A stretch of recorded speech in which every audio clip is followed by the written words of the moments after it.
21শে জুলাই মানেই colourful Dankuni toll কর্মীরা।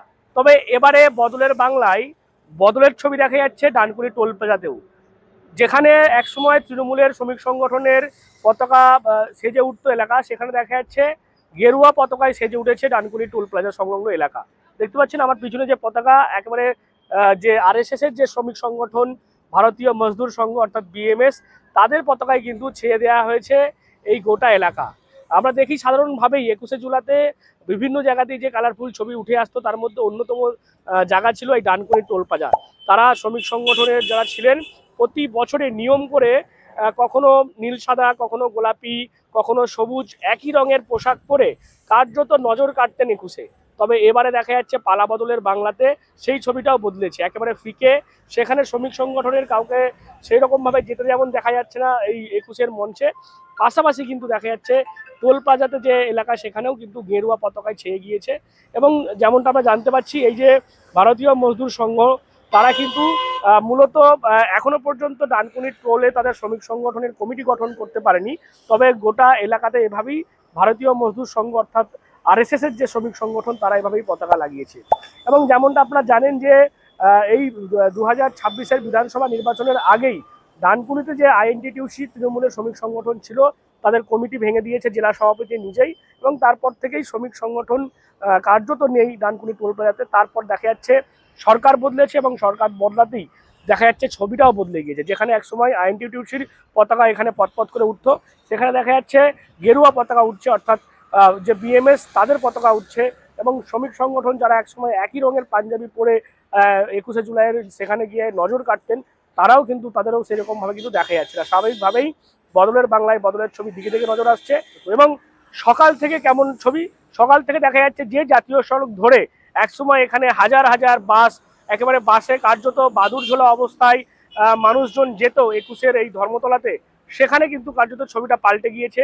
সেই রকম কোনো বাস বা গাড়ির দেখা নেই।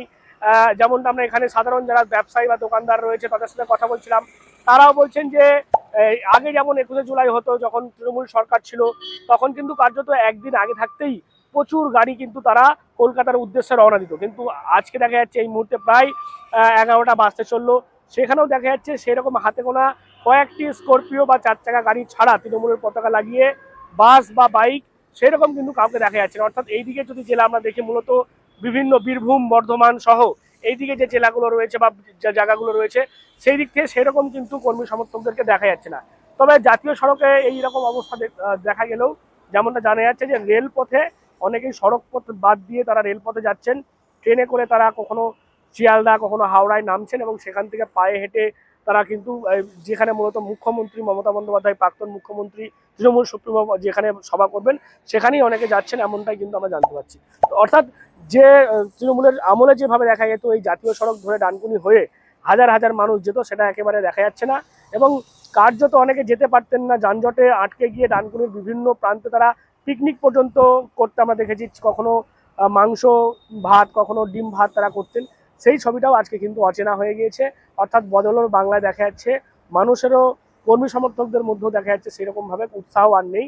21শে জুলাই এখন কলকাতাতে কি পরিস্থিতি দাঁড়ায়, কারণ ইতিমধ্যে আপনারা জানেন একদিকে মমতা বন্দ্যোপাধ্যায় তিনি যেমন করছেন সভা 21শে জুলাই নিয়ে, পাশাপাশি ঋতব্রত বন্দ্যোপাধ্যায় তারা আলাদা করে করছেন।